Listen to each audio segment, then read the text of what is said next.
Boa tarde, bem-vinda, bem-vindo, cara expressionauta, à primeira edição de 2022 do nosso programa, do Duplo Expresso. Sou Romulo Maia, apresento o programa diretamente da Suíça, juntamente com a minha cara metade intelectual, ativista, contra-efetuadora da guerra híbrida. Ele que está aí no vídeo, você já o vê, Piero Lai, nosso mestre contra-efetuador, professor de antropologia também, ao mesmo tempo, e a gente vai fazendo várias coisas ao mesmo tempo. Chefe de família, pode dizer isso? Não, enfim. Pai, parte de um núcleo familiar. Não tem mais chefia de família há muito tempo, muito menos ele aí.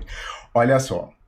Que horas são em Brasília? São 14 horas e 43 minutos agora. Aqui no Fuso Central da Europa são 18 horas e 43 minutos. Nós estamos com um pequeno atraso, porque, enfim, primeiro que é tradicional, né? É difícil eu atrasar. Mas nem atrasei muito, você vai preparando, ó, desde manhã cedo. A questão é que na hora que a gente vai botar no ar, aí tem que testar, ver que atualizou e não sei o que e tal, e enferrugem, tantos protocolos de segurança, camada, ele vai, entra no túnel, sai na Conchinchina, volta e tal, que eu esqueço, aí aperto transmitir, aí não está transmitindo, enfim. Menos importante essa questão. O que sim é importante é que a última transmissão do ano passado, né, ali 20 e poucos de 2021, foi um fiasco total. Não pela discussão de altíssimo nível, modéstia à parte, que a gente teve aqui, Piero Leiner, eu e Eduardo Jorge Vior, naquela oportunidade, mas porque simplesmente o meio não existiu, ficou muito aquém do que deveria, né? Ficou totalmente picotado. Ainda não está claro, sempre fica difícil, né? Fica difícil estabelecer o que aconteceu. Aí a gente ficou, pô, será que depois vai subir o sinal, não vai subir o sinal e tal? Não. Ficou aquela porcaria, então, de, sei lá, de 3 horas e pouco, sobraram líquido 2 horas, só que você falou, então 2 horas sim, cortou a última hora. Não, ficou 10 segundos, pula 20, 10 segundos, ininteligível. Até hoje está no ar, eu não tirei, para as pessoas verem aquilo. Infelizmente, o que quer que tenha ocorrido, fortuito, enfim, ou não, enfim, muito pelo contrário, atingiu a transmissão do sinal do meu servidor, da minha casa, o que é que seja, de forma que, infelizmente, o titio Vladimir Putin, apesar de ter fornecido o VK russo, uma das redes sociais usadas para espalhar fake news, Haddad. Aí, Haddad, ó, boa, pois é. Infelizmente, o Putin garantiu a parte dele. Ele botou o VK, ficou lá. Mas o meu sinal chegou zoado lá, tanto zoado quanto na Big Tech dos Estados Unidos no YouTube. Então, ficou igualmente ruim. E aí, o que aconteceu, Piero? Eu estava, aquela coisa, lei do menor esforço. Eu estava relaxado, porque desde aquela grande onda de ataques no final de 2020, em que a gente estabeleceu esse novo protocolo de segurança, que eles sempre falam, não fala nada, não detalha, não fala, não era nem para falar de túnel, enfim, mas eu sempre falo mais do que devo, mas enfim. Desde aquela época, nunca mais tinham conseguido zoar a nossa transmissão. Então, assim, eu estava relaxado. O último protocolo de segurança, a última camada é o backup, né? Você sempre tem que ter o backup. E qual que é o backup fundamental? É eu gravar localmente o que está sendo discutido ao vivo, que assim, zoou a transmissão ao vivo, aí depois eu subo gravado, não tem problema nenhum, né? Além de estar registrado. Mas aí passou o ano inteiro de 2021, sem nenhum problema, fiquei relaxado, esqueci, né? Não tava. Aí na última lá do ano eu falei, não, tudo vou ver se eu gravei. Gravei porra nenhuma, não gravei. Então, fui agora, antes de começar a transmitir ao vivo, já tava aqui com o meu botãozinho gravado, já testei, gravei de manhã, enfim. Estamos com mais essa garantia. Então, enfim, a gente tenta dissuadir primeiramente, né? Então, vovô Voyer, você que passou aqui do lado, né? Será que ele passou aqui por cima? Eu fiquei pensando, eu fiquei fantasiando, Pedro. Imagina, se hoje tiver um ataque ao vivo, porque mais uma vez, entrei aqui de manhã em contato com o pessoal da Suícecom, pedi para os hackers ativos ficarem monitorando já há o registro policial sobre os ataques feitos aqui. Então, eu fiquei fantasiando. Imagina se tivesse, durante a nossa transmissão, não sei quando o Bolsonaro e comitiva voltam, já voltaram no Brasil. Mas imagina se ele estivesse voando, eles aqui em cima, na hora que tivesse um ataque desses. Fosse Já comunicado ao voltou, vivo. já voltou. Hã? Já Já voltou, já voltou? Aí, voltou. imagina, fiquei fantasiando. Imagina o avião lá, o Aerococa. Aerococa, pode ser, né? Enfim, ser escoltado por caças F-35 da Força Aérea Suíça, que eles compraram F-35. Você está cometendo cyberataques, de repente fala assim, você já combinou isso aí com Putin? E tá, o pobre do menino tá lá tentando emitir, você com Putin tá tentando derrubar e tal. Fiquei fantasiando, então não vai acontecer porque ele já voltou. Mas enfim, se de fato houver algum ataque, ao fim e ao cabo, nem sem a rede do Vladimir Putin garantir, porque o sinal não chegou, como infelizmente aconteceu em dezembro, vamos crer que não. Fizemos ajustes aí nesse período que tivemos fora do ar. Se de alguma forma tivermos um problema, depois a versão gravada vai subir. Eu fiquei tão frustrado, Pierre. Apertou o REC hoje. Com certeza. Eu fiquei tão Pois é, frustrado. né? Porque Ah, fala aí, manda. naquela, né? Hum. Justo quando a gente falou aquelas coisas, né? Então ia comprometer. O DF finalmente se posicionou a respeito do Lula, se vai votar, não vai votar. Deve ter ficado ininteligível naquela parte. Eu ameaço, assim, eu acho que eu ouvi depois, pra ficar só com mais raiva. Mas aí, olha, eu não sei o que. E pum, aí cortava e tal. Ininteligível, muito irritante aquela situação. Atenção aí, tô vendo aqui, estamos caminhando para 600 pessoas assistindo no YouTube, tem uma galerinha assistindo no VK também, e nós precisamos que você que nos assiste compartilhe. A gente tem tudo contra a gente. Invisibilização de rede social, né, delenda DE, pelo espectro total, direita, esquerda, para cima e para baixo e tal, sistema, antissistema. Então, precisamos de você. O que diferencia aqui é a nossa rede, a qualidade da nossa rede, o engajamento. Então, nas redes sociais, nós já estamos lá com a publicação do programa de hoje, com os links, transmitindo, como eu falei, para o YouTube, para o VK, tá, você está vendo na tela a minha conta no Twitter. Então, olha só, está fixado no topo do meu perfil. Peço que você faça isso agora. É importante que você faça, aumente o alcance durante o ao vivo. Se você, inclusive, eu vejo no replay depois que eu estou no trabalho. Pô, não custa você pegar o celularzinho, entrar lá, dar o compartilhamento, depois você vê no replay? Tem problema, só faz esse compartilhamento na hora ao vivo aí, deixa um oi e tal. Pois é, tá aqui, ó, lá fixado para facilitar no topo do meu perfil. Dá um retweet aqui, ó, até agora 14 retweets, muito fraco. Marca uma galerinha, comenta, fala oi, tô vendo e tal. Uma pergunta aqui que você quer que seja comentado, etc e tal. Idem no Facebook. Depois eu mostro. Eu me preparei em todos os sentidos muito para essa transmissão de hoje.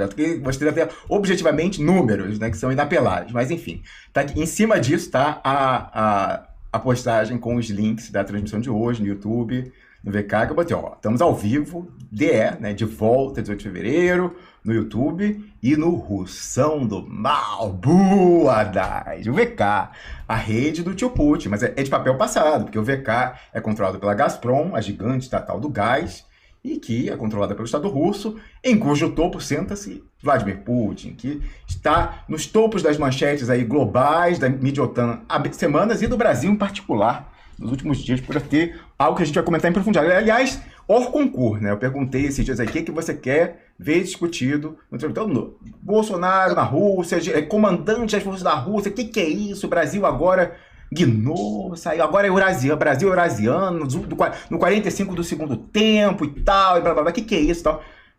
Agora, Diga. ô Rômulo, me tira uma dúvida aí, porque eu estava lendo hoje cedo um negócio.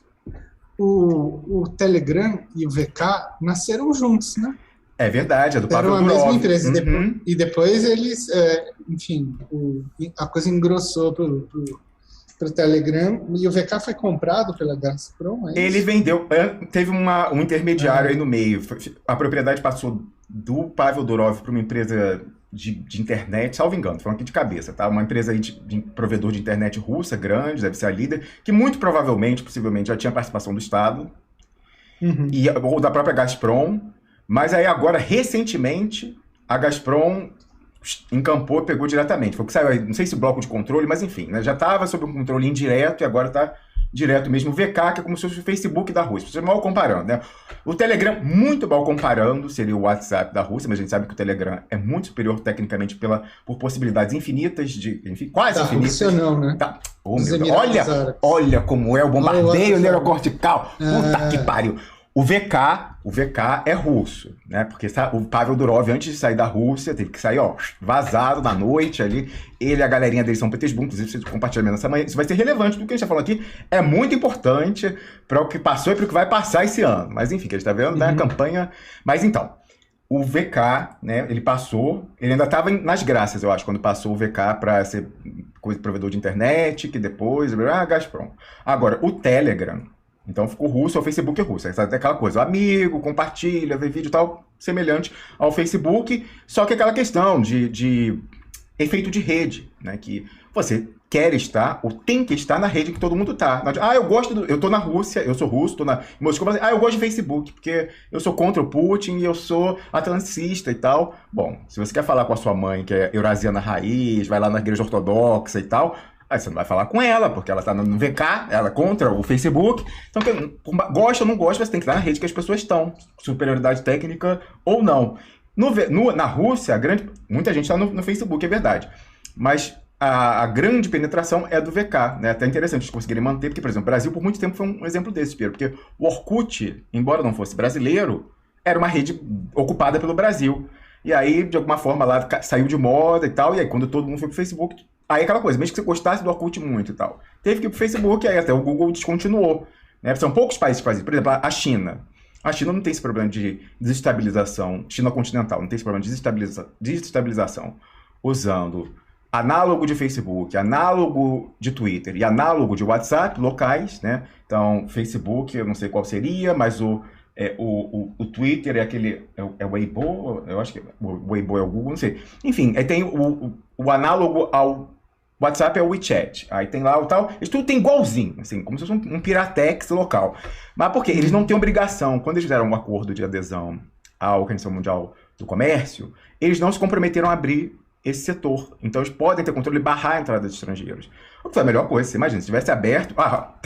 tem a contraprova ali. Hong Kong está aberto. Tem lá, o pessoal ficou usando o Telegram para organizar, primeiro lá a primavera do guarda-chuva, depois a outra primavera e tal, não sei o quê, usando o Telegram, né, usando o Facebook e tal. Então eles têm a contraprova do que poderia acontecer na China continental. Não tem, então eles controlam, todo mundo sabe. O WeChat lá tem as inteligências artificiais que ficam fazendo transcrição em tempo real das conversas, e aí se tiver alguma palavra-chave complicada, Weibo, não sei o que e tal, já vai para, né, sobe de nível, vai para inteligência humana, que vê se precisa, não sei e tal, e todo mundo sabe, tá um pouco, assim, né, enfim, está no sistema em Roma como os romanos.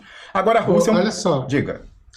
O problema é que aqui no Brasil, esse debate está a um nível tão abaixo, porque as pessoas confundem, entendeu? Se você faz uma rede social, vamos dizer assim, local aqui no Brasil, é porque nenhuma empresa privada conseguiria sustentar uma operação desse tipo aqui. Não, tem jeito. Teria que ser o Estado mesmo, ou fazer uma triangulação com Petrobras da vida, que nem lá na Rússia. Hoje em dia, nem mais isso. Mas as pessoas iam dizer o seguinte, que ia ser uma interferência estatal, que isso tem que ser desregulado, que é a mão do mercado, que escambau. Como se lá nos Estados Unidos, Google, Facebook, etc. e tal, não tivessem, enfim, o seu dedinho da NSA e companhia. Né? Do início ainda, com DARPA, etc. Claro. E tal, né? Obviamente. Mas, Piero, essa é a discussão, inclusive, que não haverá. Por quê? Vou te dizer. Não tem condições pela questão do efeito de rede. Só há condições de você fazer algo do gênero como na China, em que ela pode botar uma grande firewall, ou Irã e tal. Que você fecha e fala, não tem opção para você, amiguinho. Não vai ter Facebook, não vai ter WhatsApp, não vai ter... Tem o amigo lá do Cazaquistão, fechou a internet, pá, derrubou e tal. Você imagina, em países que não são da tradição liberal, ocidental e tal, dá para você ver... Às vezes rola a cabeça, tem que metralhada. Não foi tão tranquila a coisa no Cazaquistão, né? Mas tradição autocrática e tal. Mas dá. Agora, na América Latina, não vejo, né? Como países centrais periféricos da matriz ocidental, não vejo como impossibilidade. E até porque tem essa questão do efeito de rede. Então, como está essa área aí, centro e periferia do Ocidente, está muito interconectada, até pela colonização cultural.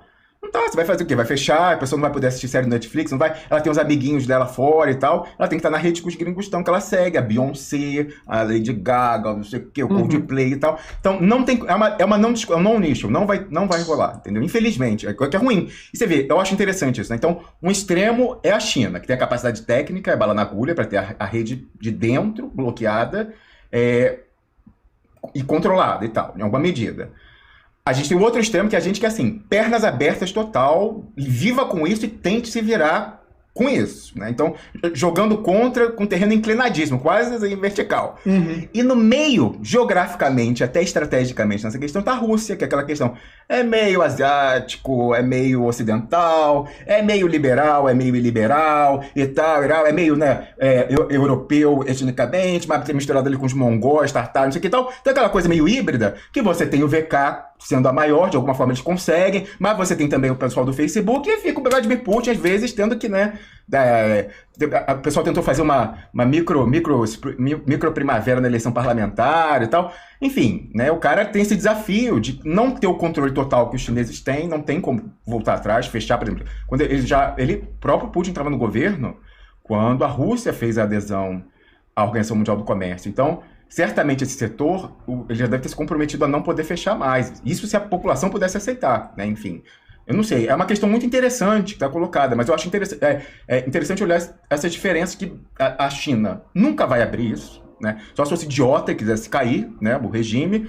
A Rússia abriu, mas consegue de alguma forma contrabalancear e manter um controle com todos os problemas, enfim, né, que a gente sabe aí e tal, de ter que ter controle. Questão, aliás, com isso aí, essa semana aí o pessoal ficou, ai meu Deus, né, as minorias e tal, ficou muito quente aí nessa semana e tal, o pessoal, né, da esquerda, New Left e tal, o Putin ajuda nessa demonização, essa questão toda, que a gente sabe que essas ONGs, muitas delas têm papel passado, já saiu aí financiamento de fora, do MI6, em tabelinha, saiu no ano passado um Bellingcat, um vazamento mostrando, né, o cheque direto. MI6, ONG não sei o que e tal, e que vai para a ONG lá dos direitos humanos, que no final dava lá para aquele sujeito que era candidato, e também ONGs de direitos humanos, então, enfim, a causa errada. Você tem o link disso, não? Esse vazamento? Posso pegar, teve mais de um na sequência. Quem repercutiu muito isso foi o Grey Zone. O vazamento é do Bellingcat, que é acho que o Bellingcat é a empresa que repassava, assim, uma coisa meio esquisita. Quem publicou foi o Grey Zone e o... Como é o nome do sujeito? Esqueci o nome dele. Mas eu repercuti na época, eu acho que quando a gente conversa isso daí, é importante que as pessoas saibam, né? Sem entrar no mérito da questão. Agora, é aquela questão... essa questão de lugar de fala tem sérias restrições aí, mas vamos falar. Eu sou gay. Eu gostaria, nessa condição, de viver... Se eu pudesse escolher, eu gostaria de viver em Moscou, eu gostaria de viver no Brasil, ou eu gostaria de viver na Suíça. Bom, eu não fiz essa escolha porque, mal ou bem, a vida me trouxe para cá. Agora, certamente, eu me sinto muito tranquilo, morando onde eu moro, de, por exemplo, falar, não faço isso muito não, eu não sou desse tipo, né? De exibição. Mas, por exemplo, ontem, tinha uma consulta que foi cancelada e estava perto do trabalho do meu companheiro. Aí fui visitá-lo e tal, tô aqui e tal, que surpresa e tal. Aí na volta, fomos almoçar, aí eu falo, me leva no ponto de ônibus e tal, vou voltar para casa. Aí no ponto de ônibus, chegou o ônibus, aí, pum, deu um beijinho, selinho e tal. Entendeu? Tipo, não faço isso, raramente. Não tinha ninguém, se tivesse, talvez eu fizesse, não sei se faria e tal, mas assim, não é uma coisa que também que eu racionalizo muito, mas assim, é raro acontecer. Agora, não faria no Brasil, certamente, na Rússia menos ainda, e assim, enfim. Então, obviamente que há vantagem de viver num lugar em que todas essas questões de minorias são ultra protegidas e tal, blá blá blá. Agora, a gente tem que reconhecer que é o seguinte, qualquer minoria, ela será protegida, inclusive... ela terá condições materiais de viver, se ela estiver num país que não tem sequer sua soberania, onde a minoria, é até difícil falar em casos individuais, mas sempre falar objetivamente no agregado da população, onde um LGBT está melhor no globo da sua... Não falando assim, a questão de, né, dar o selinho do namorado do ponto de ônibus é uma coisa, agora assim, no globo, de ter o seu emprego, né, de ter uma sociedade que produz e tal, onde está melhor essa pessoa? Na Rússia... Não pode dar selinho no ponto de ônibus, certamente. Mas assim, na Rússia, a gente não tem notícias também tampouco de que haja esquadrões LGBT indo na casa da pessoa pegar e bater. Que é aquela coisa, não vai na igreja fazer Pussy Riot, fazer não sei o que tal. Não.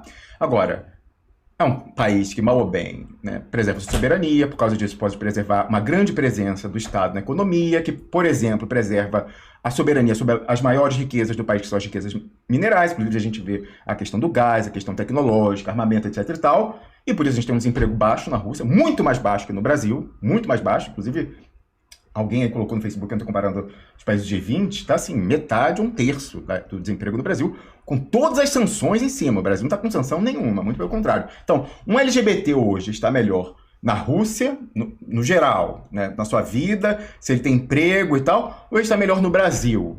Vai falar, mas o Brasil é o país que mais mata, então, sei lá, pega um outro país aí, que não sei lá, enfim, vamos pensar o outro, México, o que quer que seja, o congênere, que, né, tenha na matriz formalmente a proteção das minorias, tem inspirações liberais da matriz ocidental, um nome formalmente, ou até alguma medida substantiva, né, respeita a minoria, mas a pessoa não passa fome, né, junto com toda a população. Enfim, aí dava para fazer os dois, contemplar e tal. Bom, o Putin vai falar, eu não consigo coesão social, né? O pessoal vai me desestabilizar de fora. Eu não vou conseguir manter 70%, 80% da população fechada comigo se as vovozinhas lá da igreja ortodoxa não ficarem comigo. E a igreja ortodoxa, Piero, é muito importante na questão russa. A sede da igreja ortodoxa russa é dentro do Kremlin. Mas desde o czarismo, tá lá do lado dele. É assim, não tem separação. alguma medida durante a era soviética, mas o chefe da Igreja Ortodoxa Russa tá ali é o quarto andar do Planalto, lá, o pode falar, deixa eu lá conversar com como chama? Patriarca, grande patriarca. É assim, é a identidade, aquela coisa. É um povo que se formou lá, aliás, tem tudo a ver, né? Kiev foi a primeira capital e tal. Então, junto com lá os eslavos que foram como chama? Evangelizados, cria o cirílico e tal, e aí com isso é a questão étnica, religiosa, cultural, resistindo aos mongóis e tal, e vai e volta, e vai a dominar, então é uma coisa muito ali que até separar é artificial, né? Em alguma medida, nas ciências sociais a gente faz isso, é a teologia, é a antropologia, é a sociologia, não, mas ao fim e ao cabo, na existência humana é global, é holística, então assim, mostrando isso muito bem, a série está ali dentro. Então, para resistir ao assédio, precisa de 70% de vovozinhas ortodoxas com a faca nos dentes. A vovozinha, se ele começar a ir na parada LGBT, né, segurando uma piroca, não vai perder a vovozinha. No dia seguinte ele cai. Então fala, teria como fazer? Não sei, é uma outra discussão. Agora, o fato é que ele não cai, apesar de tudo, e ele julga que isso é necessário. Aí eu quero que os amigos aí das ONGs me mostrem hipoteticamente a contraprova de que seria possível, né? Enfim, então é uma longa discussão, isso tudo aí, mas né, de alguma forma guarda relação com tudo que a gente está falando aqui, a questão técnica e tal. Eu só queria falar o seguinte, eu vou passar para você. Holmes, diga. Porque tem uma outra questão aí também, que é o fato de que desde muito cedo eles identificaram que, enfim, porque isso está simplesmente escrito como material do Pentágono, em Rand Corporation, em textos feitos pelo Departamento de Estado, pelo Departamento de Defesa americano, já identificando desde os anos 90 o fato de que as vulnerabilidades da Rússia estão justamente calcadas em questões que são étnicas e de democracia, etc. Pode crer, então, boa. Esse que é o problema, entendeu? O cara tá, de fato, entre a cruz e a caldeira aí, porque, obviamente, assim, não tenho a menor identificação com o regime russo, a menor hoje, né, sobretudo, e nem é essa a questão. Eu acho que depois, quando a gente falar do rebote desse negócio aqui, falar, mas o fato é que isso, enfim, já está lá. Os americanos já colocaram isso como perspectiva, entendeu, de desestabilização do regime deles. Então, num certo processo onde isso entra em feedback e ressonância, ele se protege cada vez mais, endurecendo para esse lado mesmo, entendeu? Então, eu realmente não sei o que seria se ele começasse a soltar, vamos dizer assim, a rédea desse negócio aí. Embora, obviamente, não cabe a mim fazer um juízo de valor, a não ser que eu esteja querendo supor como isso seria, enfim, do meu ponto de vista cidadão, vamos dizer assim, se eu tivesse alguma relação com a Rússia, mas não tem. Não só isso, Piero. Aqui a gente tá para falar o dever ser ou o entendeu? This is above our pay grade. A gente não ganha para dizer como deveria ser a Rússia. Mesmo que ganhasse, eles vão peidar para o que a gente fala. Então, enfim, é uma discussão, é o que é. Aí você fala, eu poderia estar envolvido numa luta internacionalista LGBT, mandando dinheiro para minha contraparte russa ficar balançando piroca na frente do Kremlin. É uma outra discussão. Não é? Eu estou aqui para discutir a questão geopolítica e, muito particularmente, como isso interfere na questão brasileira. Então, para isso, obviamente, que a gente vê o que acontece na Rússia, né, em alguma medida identifica vetores e tal. Agora, ficar discutindo o dever ser, o que é melhor, o que é... Foge do escopo. Você quer fazer isso? Pode fazer aí em outro lugar. Mas aqui o tempo já é limitadíssimo, entendeu? Mesmo que não fosse limitado, também, diga. Olha só, porque eu tive uma conversa essa semana que engrossou com colegas, tá? Porque você pode muito bem estabelecer um paralelo dizendo assim, bom, veja só, Maidan, né, na Ucrânia, a reivindicação dos caras é legítima. Como é que você não vai conceder a autonomia? São eles próprios decidindo jogar na sua seara. Putin é um imperialista lá. Então, como é que você vem com essa e tal? É o mesmo caso e é exatamente o mesmo tipo de acusação que os militares aqui fazem, por exemplo, de atuação de ONG estrangeira na Amazônia, querendo balcanizar o nosso território e usando o indígena para trampolim. Eu falei, olha, tudo bem, até tem uma arquitetura semelhante na argumentação, mas tem uma diferença fundamental. A questão Maidan e do nacionalismo ucraniano envolve, Estado nacional e, dois, como Estado nacional, uma soberania territorial que é extremamente cheia de cruzamentos e imbricada com a questão russa lá. Índio, aqui no Brasil, nenhum que eu tenha visto até hoje pretende fincar uma bandeira e fundar um Estado nacional próprio. Isso é uma coisa completamente diferente, é um delírio. Entendeu? A discussão não está no mesmo nível nem ontológico, nem epistemológico, muito menos político. Então, assim, não dá para fazer essa comparação usando só esse argumento ad hoc. Né? Não só isso, Piero. O que aconteceu ali em 2013? Olha, em 2013 o mundo estava agitado, né? Foi uma questão, até é uma discussão de respeito a minorias, minoria quase 50-50. No caso da Ucrânia, não sei, mas naqueles países bálticos é tudo quase 50-50. Então, questão étnica pesada. Agora, questão federativa também, né? Então, você tem todo o leste do país russo e simplesmente havia um governo eleito por todo mundo, seguindo a regra do jogo que existia. Aquele Euromaidan, o pessoal deu um golpe. Aí vai lá, mas enfim, sem entrar no mérito. Aí, de repente, entrou um governo que, vamos dizer, o pessoal acusou que o governo de antes era pró-russo. Médio, né? Porque como é que começou a revolta toda? O governo estava negociando uma associação comercial da Ucrânia com a União Europeia. Se ele fosse totalmente russo, o infiltrado é o homem de Moscou em Kiev e tal. Ele está negociando isso? Não ia estar negociando. Não ia nem ter entrado. Ia estar que nem aquele pessoal do União Euroasiática, que são os países realmente assim, né, totalmente integrados economicamente à Rússia, 100%, sem nenhuma pretensão de passar para o Ocidente e tal. Aí o que aconteceu? O cara estava negociando, e aí chegou uma hora que o pessoal da União Europeia falou assim, olha, a gente quer que renuncie a coisa russa e mude de vez e tal. Aí foi aquela do vamos ver, que me falou assim, ou comigo ou com ele, não dá e tal. Aí o cara foi e falou assim, olha, não, vou sair e tal, né, meio que falou assim, não dá, o que a União Europeia tá me pedindo é simplesmente um araquiri, um tiro no pé econômico, porque, muito bem, tudo bem, as moças aí diaristas querem ir fazer faxina na União Europeia, porque tem muita aqui, inclusive na Suíça, querem poder ganhar lá o permit, lá o visto para poder fazer faxina na União Europeia. Tudo bem, ótimo para essas pessoas, agora, 70% das minhas exportações estão para a Rússia.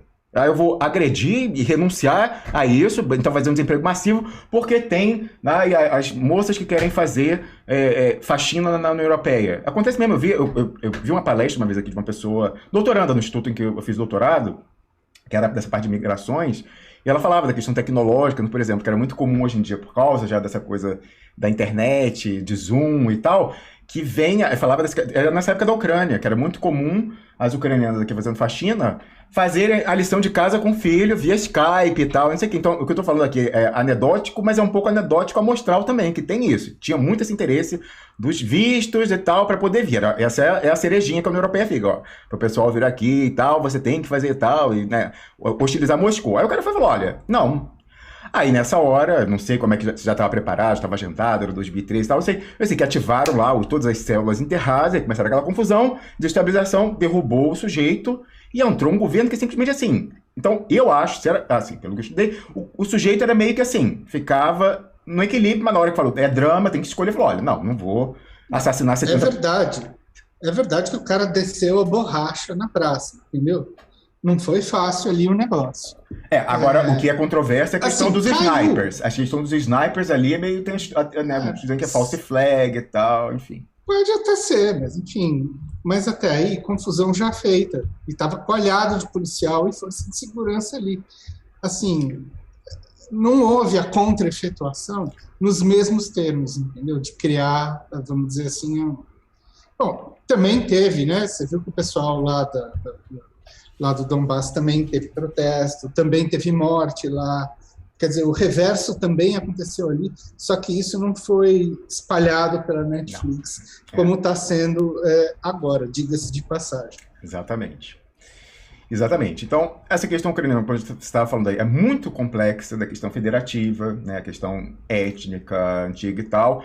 É muito complicada essa relação das ex-repúblicas soviéticas com minorias. Quando se fala minoria, eu estou falando, é a questão ali no 51, 49. Eu conheci pessoas, de todos os aspectos, foram colegas aí meus na academia. Eu numerei aqui uma vez, já citei, mas, por exemplo, no mestrado que eu fiz em Barcelona. Aliás, vai ter uma homenagem em Barcelona daqui a pouco aqui. Mas no mestrado que eu fiz em Barcelona, eu tinha na minha sala, e eu via atenção às vezes, quando surgiu o tema, a coisa era drama. Tinha uma russa étnica, russa cidadã nacional, tinha um bielorrusso que estudou na Rússia, na MGIMO, que seria o Itamaraty da Rússia. Aí tinha uma étnica russa nacional da Letônia, que também estudou na MGIMO, Itamaraty. Aí você vê essa questão do soft power, né? Porque o Instituto de Excelência da Russofonia, MGIMO, traz o pessoal todo que volta. Então, aí essa menina da Letônia era etnicamente russa, e na Letônia, assim, 45, 55. Né? E na capital, os russos estão todos ali. Então, na capital, aí já inverte, é 60, 40 russo-letão. É uma coisa tensa. E tinha um menino letão. Letão, etnicamente letão. E às vezes, ali, tinha acabado de ter... Eu fiz o mestrado lá em 2009, tinha acabado de ter a guerra da Geórgia em 2008. A coisa, às vezes, ficava tensa. Então, eu vi os debates, me interessava muito, mas eu falei assim, não posso agredir ninguém. Tal, ficava só pegando coisa. Essa menina, ela ficou super famosa. Tem vídeo dela na internet, essa que era minha colega. Por quê? Ela, durante esse período da Guerra da Geórgia, foi mais uma vez que ficou muito aflorada a coisa russa, a situação das minorias, quase maiorias russas nas redes públicas, porque começou a Letônia, já tinha... Né, foi aquele pacotão de expansão para o leste da OTAN, os países bálticos, os três entraram, e entraram na União Europeia, eu acho que 2007 foi o pacotão, 2007, 2006, alguma coisa assim. Acho que a OTAN é antes, a OTAN acho que é no anos 90, e a União Europeia eles entram em 2007. Aí quando entrou na União Europeia, a coisa russófoba, eles sentem, né, garantidos pelos grandes do Ocidente, e aí começam a realmente perseguir, né, oprimir em alguma medida a minoria russa. Ao ponto de, Piero Leiner, essa menina, né, a Sasha, ela chegar e tirar o passaporte, a mulher falar, tá aqui, o seu nome agora é tal. Olha, esse não é meu nome. Nome e sobrenome, mudou o nome dela. Eu falei, mas esse não é meu nome. Não, o seu nome é esse sim, porque o nome letão é esse aqui. Mas esse não é o meu nome, nunca foi. Não, aí fala, não, mas vai ser, se você quiser o nome russo, como era até hoje, você não vai ter documento. Ela falou, eu vou ter o documento, sou advogado, você vai me dar o documento. Ele olhou pra ela e falou assim, invasora imunda. Aí pá, carimbou e deu pra ela e tal. Aí falou, como falou assim, invasora do Stalin e tal. Falou, mas como assim? A população russa tá aqui há 1000 anos, o que você tá falando, filha? E tal. Mas assim, é aquela coisa. Aí ela começou a organizar a resistência. Ela era líder de uma associação dessa do pessoal dos Três Bálticos contra esse tipo de coisa. E aí ela foi chamada para discursar com pompa e circunstância na Duma, né, na Câmara Baixa do Parlamento Russo e tal. Ela ficou super famosa. E na época da Guerra da Geórgia, ela e o namorado dela organizaram envio de mantimentos. O namorado dela chegou a dirigir caminhões com mantimentos para o pessoal lá em zona de tiro. E aí o que aconteceu? Por causa disso, o cara ficou fichado como ativo. Ele era também letão de etnia russa. Ele ficou fichado como espião de Moscou. E o que aconteceu? Eu estava numa viagem, numa field trip, uma viagem de campo. Eu já contei isso aqui. Em Madrid, visitando as instituições de governo da Espanha. E aí o namorado foi encontrar Madrid e tal, não sei o quê. Rapaz, no que ele chegou no hotel lá, que deu o passaporte dele, saiu para um passeio, chegou o serviço secreto espanhol, levou ele preso. Ela falou, não, você é um espião russo aqui e tal, não sei o quê.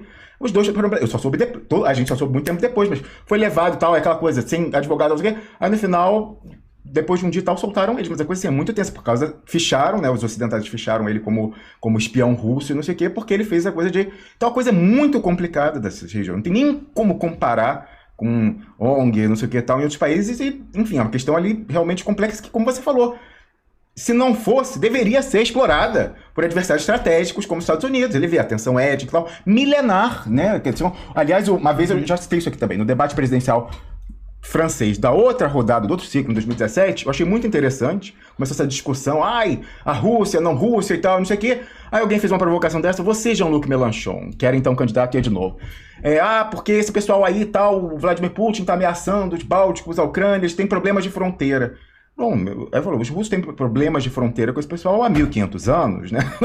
Não é agora, não é uma novidade desse ano e tal, desse ciclo eleitoral. Ali a coisa vai e volta e tal. Então, assim, é muito complicado tudo isso daí, né, pra começar. E, obviamente, que você vai jogar nessa questão da divisão étnica, das tensões sociais, toda as ONGs que são financiadas com essa questão toda, identitária, enfim, já tem as células ali também trabalhadas para agitar e tal. Então é muito complicado, a gente tem que ver, né? E, mais uma vez, eu reforço aqui, o dever ser não me cabe, não me interessa em particular, no caso russo, me interessa o dever ser no Brasil. Já é bastante, né? Agora, o dever ser da Rússia não me interessa em particular.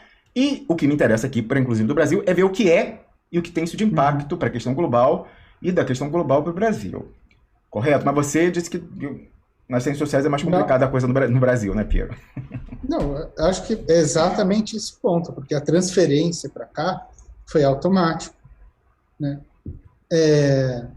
Enfim, de novo a gente vê, né, as mesmas fissuras, né, acontecendo aqui, o mesmo tipo de conversa que já é o repeteco de 2018, né?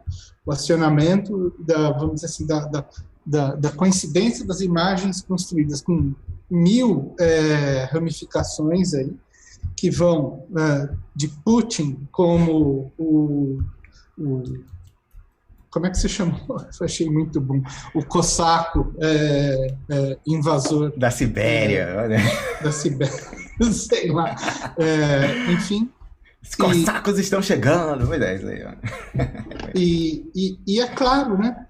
Essa ideia que se criou e que se martela aqui absolutamente todo dia, passando por cima de qualquer variação em termos geopolíticos ou das considerações que acontecem em relação ao cenário internacional, que é a ideia de que todo governo desse é igual, é populista, é uma coisa... Enfim, pasteurizaram o negócio de uma maneira, assim, para dizer que Bolsonaro, Putin, Trump, Orbán, Xi, não sei, são todos absolutamente a mesma coisa.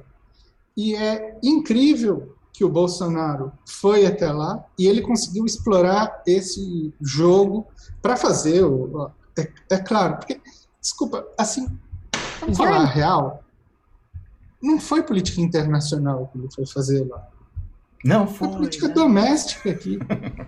Foi política doméstica. Poxa. O ponto não é assim, ele não foi dar um pitaco em relação a nada.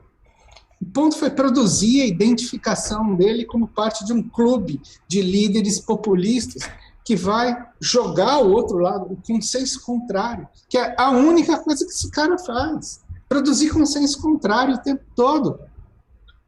Então, assim, bye BRICS, né, Romulus? Porque, assim, a esquerda toda se afastou. Rapaz. Eu não digo, não foi todo mundo que caiu nessa também. Mas... Cair também é quando a pessoa tá de ingênua, né? Tem gente que, desculpa, não tem como. Assim, tem certas esquizofrenias audiovisuais que a pessoa, né, assim, editor de veículo, faz a live com uma pessoa eurasiana, aí depois o título da live da noite é agora o Putin vai hackear a eleição do Brasil. Assim, isso caiu, não é? Caiu, né? Quer fazer gente cair, enfim. A gente sabe, né? Enfim, questões. Mas olha só, eu fiquei pensando nessa coisa, em um ano, me impressiona, cada vez me impressiona mais a validade, né? O período de validade, né, comida, estraga e tal, a validade, a meia-vida cada vez menor das identificações de sinal e tal, isso aqui, e assim... Mas é aquela questão da guerra, do fogo da guerra, né? A pessoa bombardeada, a desorientação que é construída. Então, essas identificações, o Lula é BRICS, é o parceiro do Putin e tal, não sei o quê. Aí agora é o contrário, o Putin é a pessoa que vai hackear a eleição das fake news e tal para reeleger o Bolsonaro e tal. Exatamente. Mas eu sei, assim, a pessoa... A associação só dura o ciclo da campanha, da operação psicológica, aquela. E aí na seguinte o pessoal já consegue zerar e fazer. Só que tem recorrência. Tem recall cortical. O recall cortical é excelente. Isso por quê? Porque isso só pôde ocorrer porque já tinha o imprinting mental da ideia de que o Putin hackeou a eleição americana. Claro.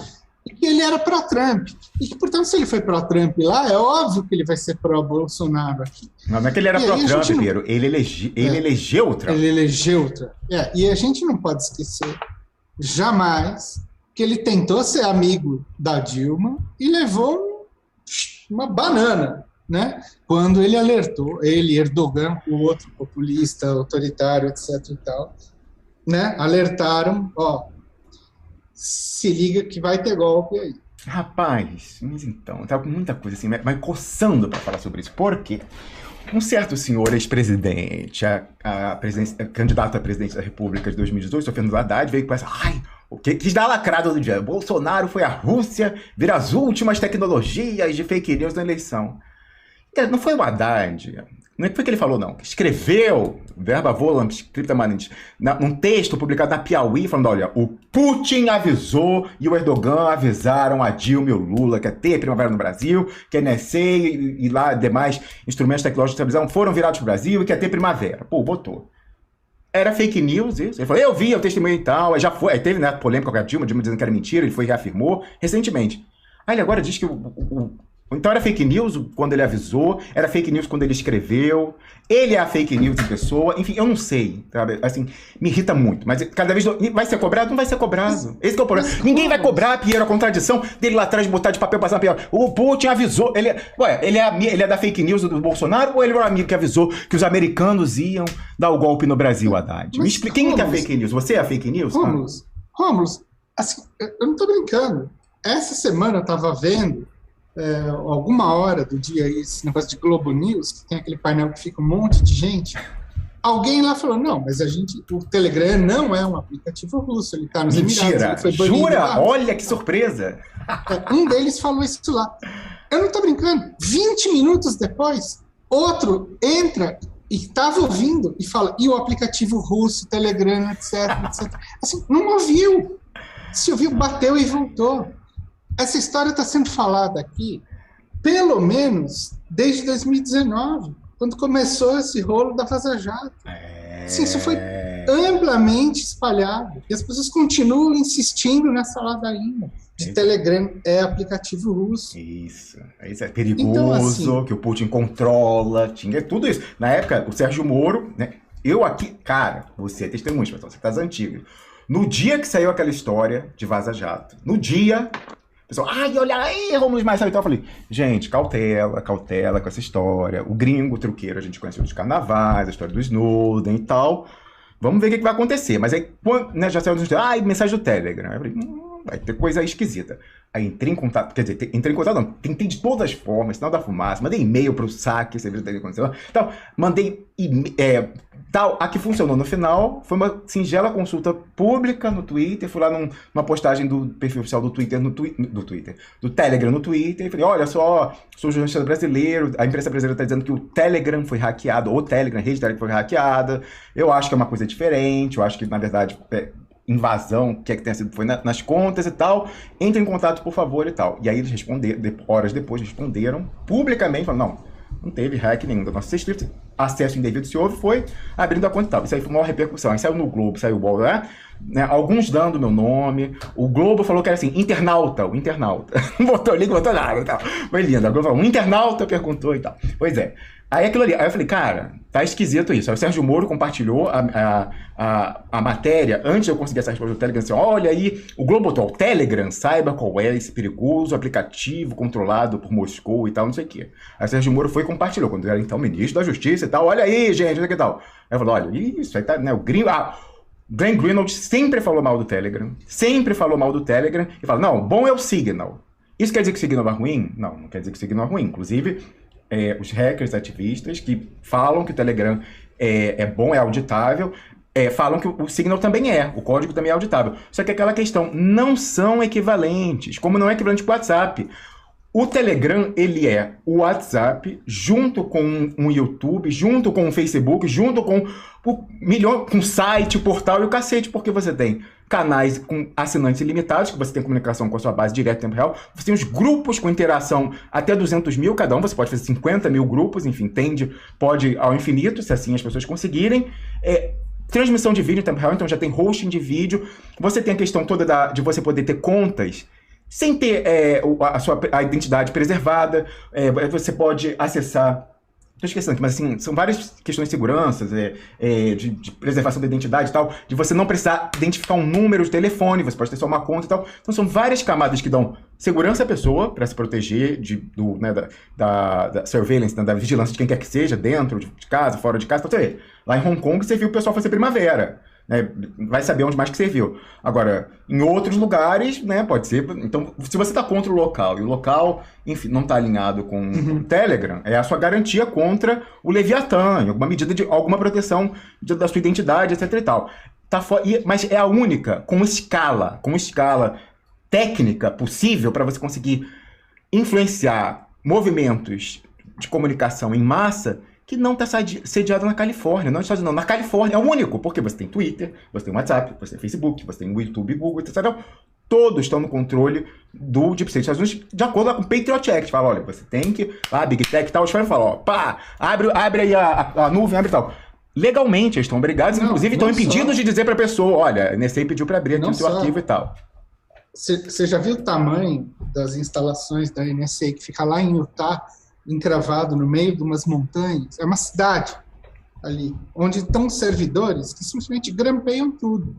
Agora, tem um dado a mais aí, Romulo, que se acumula nessa estranheza toda a respeito de Telegram.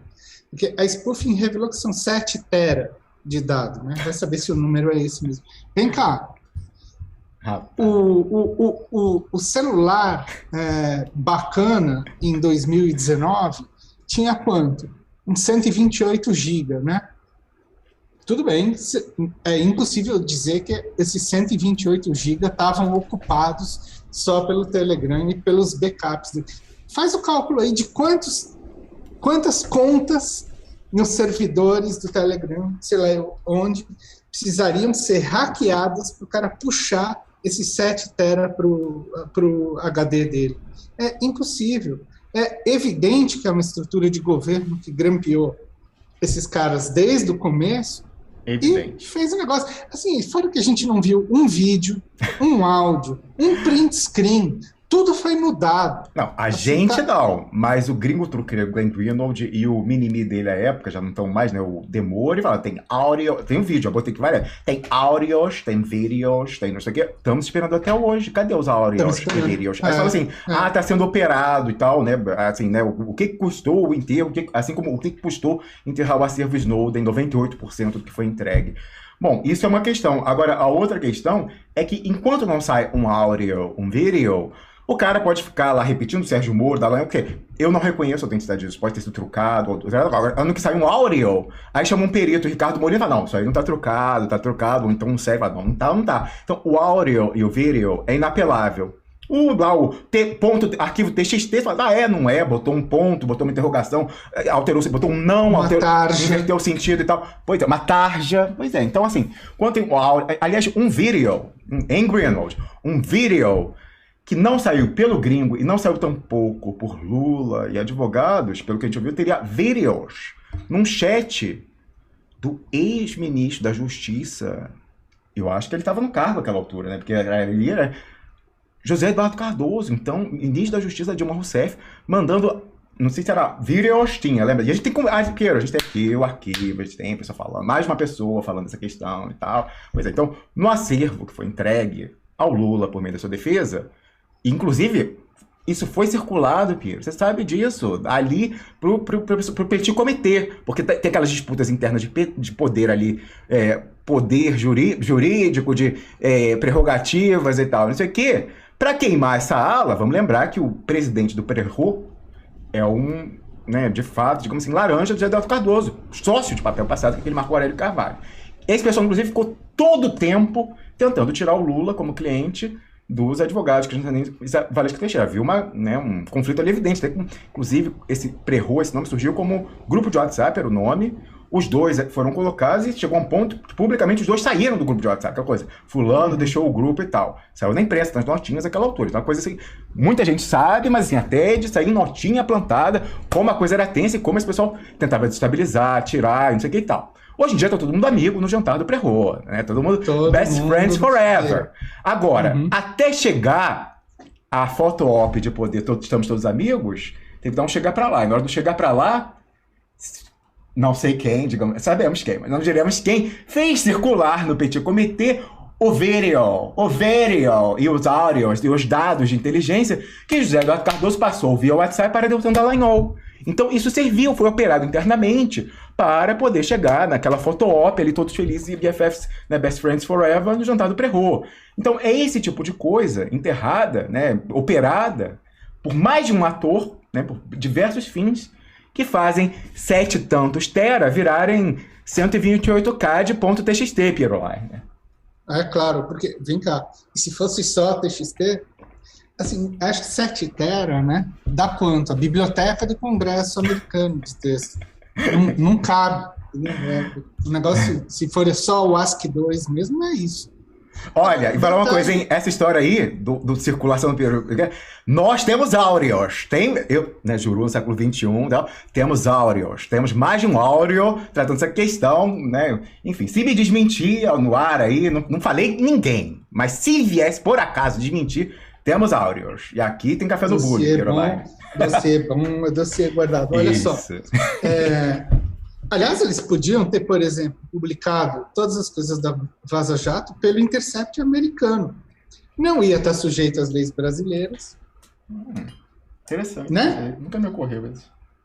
Também nunca tinha me ocorrido. Mas a coisa poderia ter sido completamente diferente. E não ia ter tido acusação de que esse negócio estava sendo distorcido aqui, muito menos em relação à própria Polícia Federal. Enfim, todo esse processo foi uma grande balela e serviu para montar, no fundo, essa mega narrativa. Não, peraí. Isso sim, mas agora não esqueça, que a gente vem falando aqui, que foi a maior operação de esquentamento de grampo clandestino da história da humanidade. O pessoal fala, ufanismo, Lula, fala, nunca antes desse país. Gente, nunca antes da história global eu vi uma operação psicológica, mediática e tal, servir para 7 teras, estavam aí no éter, sabe-se lá quem, como você falou, eu também acho que não há como imaginar que não haja participação governamental para pegar esses dados e tal, aí qual o governo fez e tal, pois é, não foi com o Telegram ocidental, é com os Pegasus da vida. Vamos lembrar que quando alguém conseguiu vazar os países em que havia operação do Pegasus, o Brasil já aparecia como contas ativas do Pegasus, aquele aplicativo de hackeamento de celulares e dispositivos, etc. e tal, da NSO, uma empresa paraestatal israelense, aquela coisa, o sujeito é um plano de carreira, né? Tá no Mossad e tal, aí sai, pula, vai, volta, que nem a Kroll.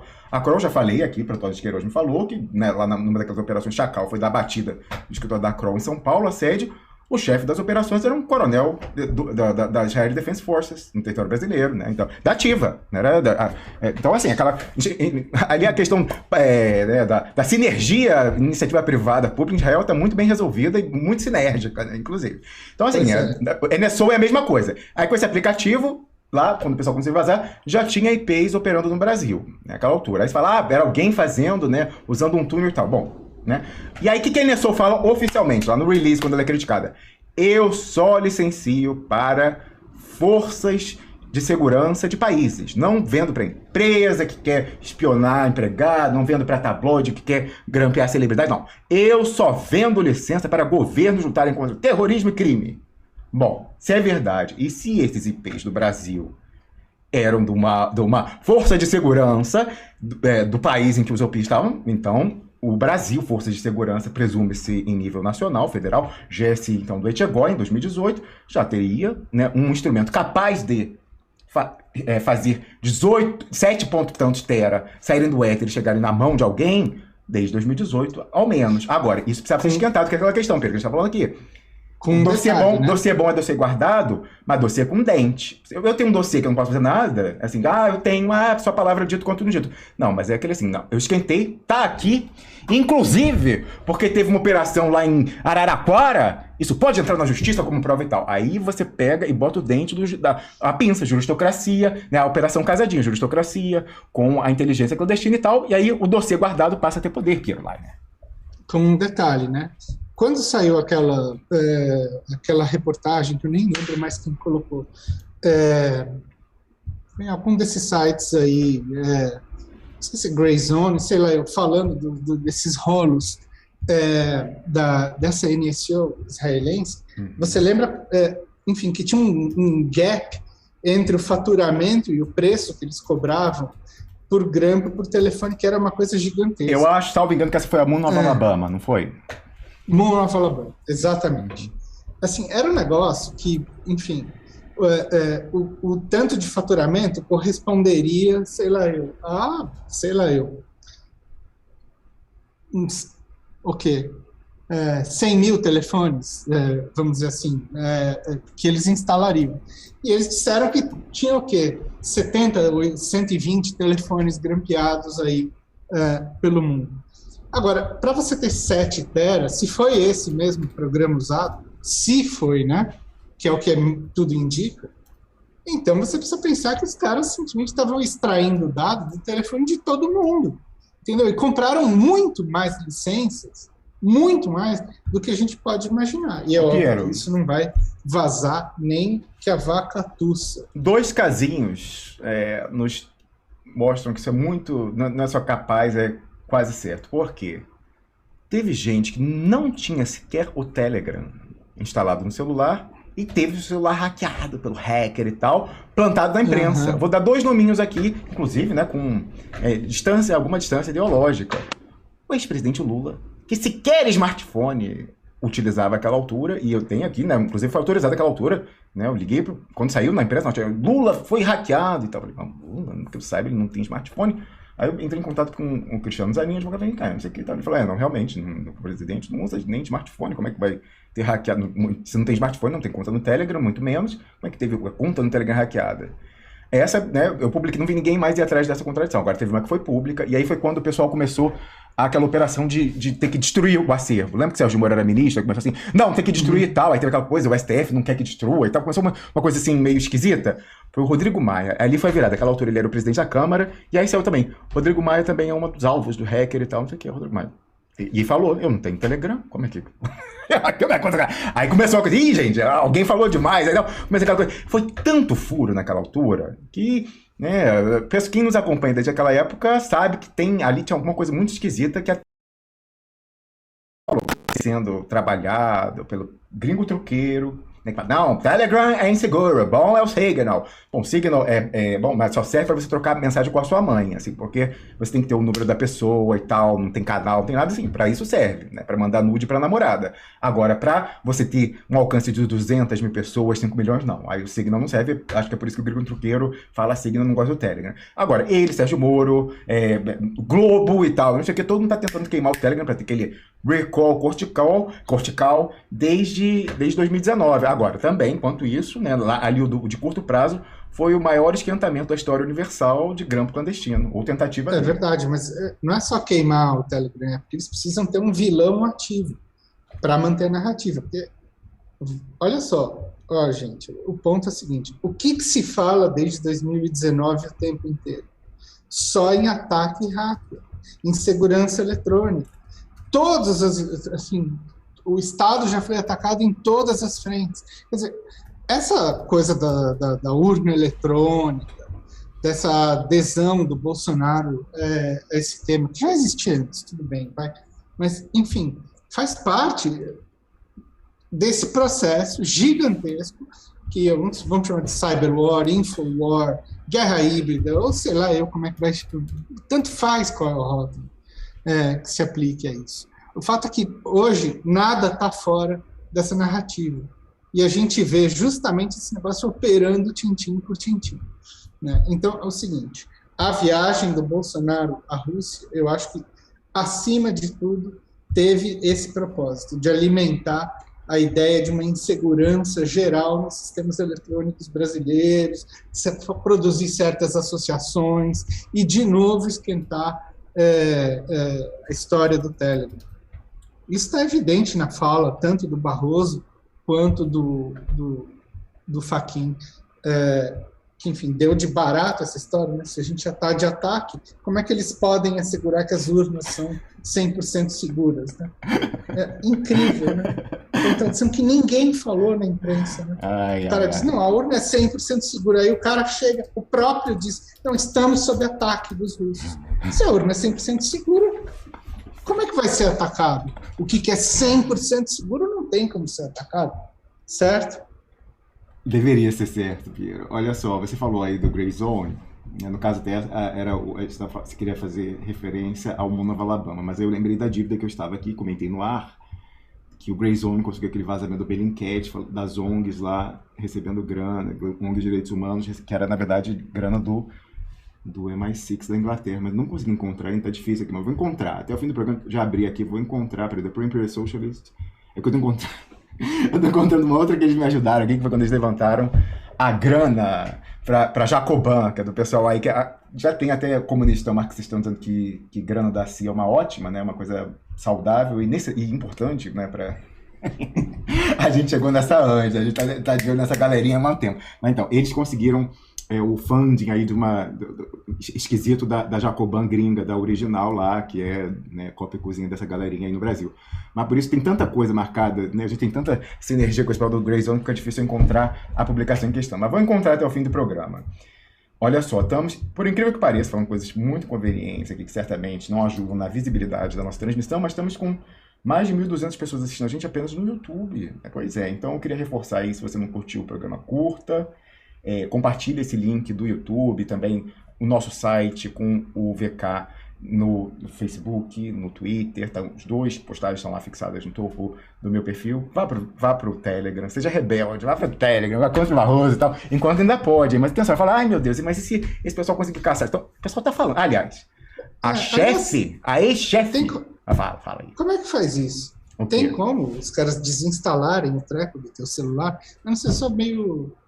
olha, o programa parar de funcionar aqui no Brasil? Hoje os nossos hackers ativistas estão acompanhando em tempo real hoje nessa volta. Eu consigo contar com mais de um aqui assistindo. Vou fazer essa pergunta para esses universitários. Ou não, universitários ou não. Enfim, não vou dizer qual é a situação acadêmica deles. Mas o que eu vou dizer é o seguinte. Já foi feito? Já foi feito. Vladimir Putin fez. Agora, o que foi feito, eu acho, salvo engano, que a pessoa... Primeiro ela tira das lojas, né? Então, assim, a Apple Store e a Google Play, né? Tiram. Então, quem tem, quem não tem, não tem. Aí parece, mas eu já tenho, então não vou tirar. Para de ter atualização. E aí, fora isso, eles começam a atravancar o servidor. Então, vai parar de funcionar. Eu acho que, por mais que você tenha o aplicativo no celular, né, ou vai começar a atrapalhar. Aí, o que aconteceu? Na Rússia, tirou.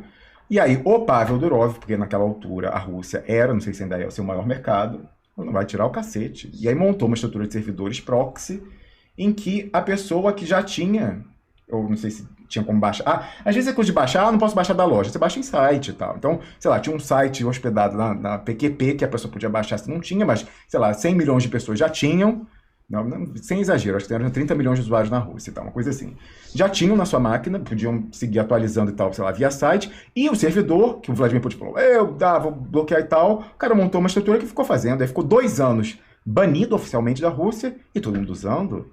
Aí que é o pior, não só não adiantou, como foi a maior desmoralização de todos os tempos. O cara falou, não consegue. O Putin, o autocrata, botou o pau na mesa e falou, sem Telegram. Não, tá todo mundo, então assim, foi a maior propaganda do Telegram de todos os tempos. E aí, o Vladimir Putin, como é pragmático, falou, bom, vamos achar uma conversa, desbaniu, e aí não precisou mais a estrutura proxy. Eu lembro que tem um post no canal pessoal do Pavel Durov que ele comemora, falando o seguinte, olha, ficou instável no início, né, porque era muito, a estrutura que a gente montou não estava pronta para abrigar todo aquela coisa de uma vez, mas depois a gente conseguiu e tal, e ele até ficou com uma estrutura redundante, depois que a Rússia liberou, sei lá, tinha uma estrutura paralela lá para 30 milhões de pessoas que não precisava mais, já podia ir pelos canais oficiais. Aí você vê que essa coisa ele é meio, né, contra sistema independente. Falou, quem sabe agora a gente deixa isso aí disponível pro pessoal no Irã, os ativistas no Irã, não sei o que, Hong Kong, enfim, né? É complicado, talvez. O cara, ele é, né? Você contra o Leviatã. O Leviatã é eurasiano, é classista, não é problema dele.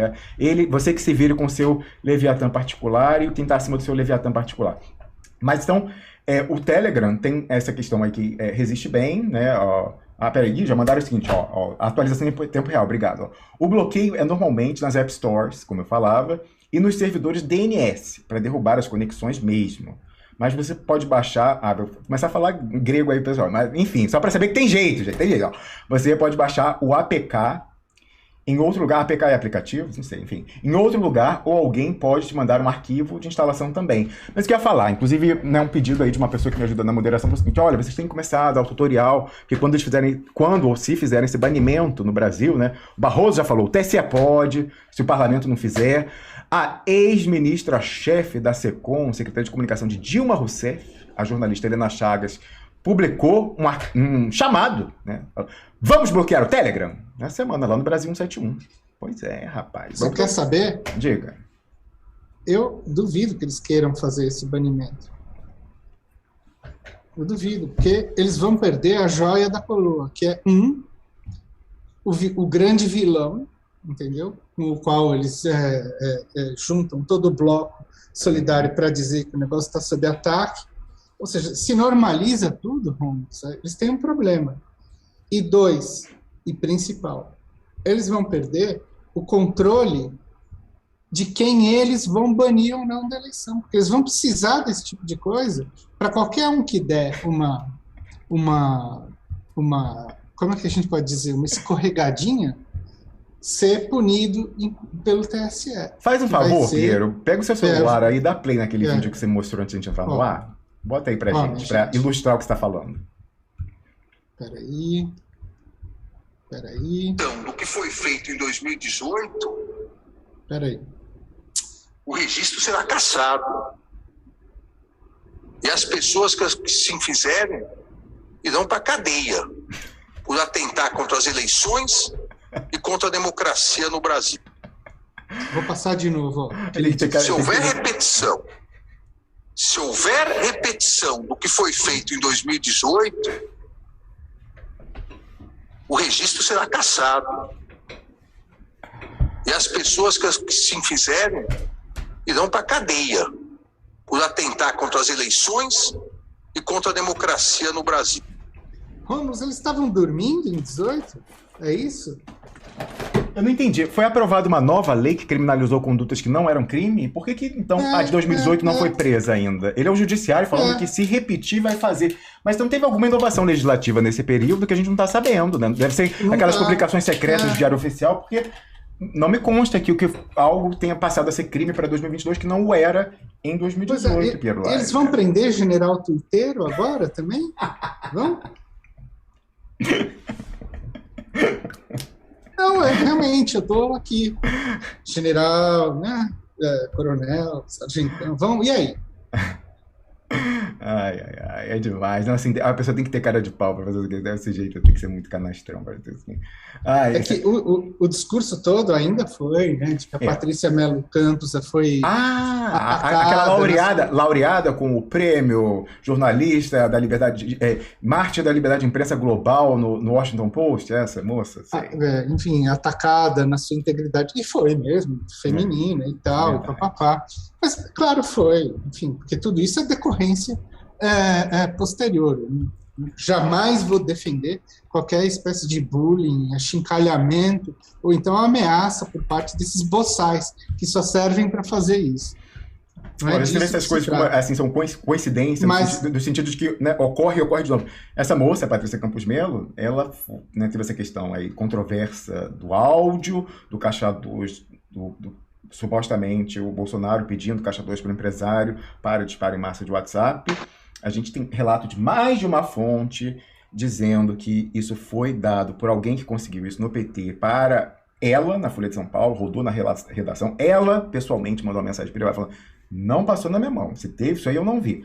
Colegas dela divergem, falam: passou sim, passou na mão dela, e até na redação ali o pessoal viu, divergem. No meio político tem gente que sabe. O Haddad, na entrevista dele no Flow pro Monark, aí do não sei o que tal, mostrei que fiz questão, e falando assim: olha, teve Caixa 2 sim que eu sei, Monark. Dá uma piscada assim tal. Pois é, até isso o Banana falou lá, falando mais do que devia, né? Enterrou pelas todas as questões que a gente discutiu aqui. Ela diz que não, mas há quem diga que ela enterrou, vai saber por quê, em troca de que ou não, temeu pela vida, enfim e tal. Agora, veja você, quando começou essa história do Arara Hacker, então assim, um ano depois, né, ou 6 meses depois e tal, ali, junho de 2019, né, um pouco mais de 6 meses depois, quando eu comecei a levantar essa história, olha, isso aí tá esquisito tecnicamente e tal, comecei a levantar furos na narrativa que vinha sendo construída, 2 que saíram assim para falar: é verdade, esse bilhete e tal, não sei o quê.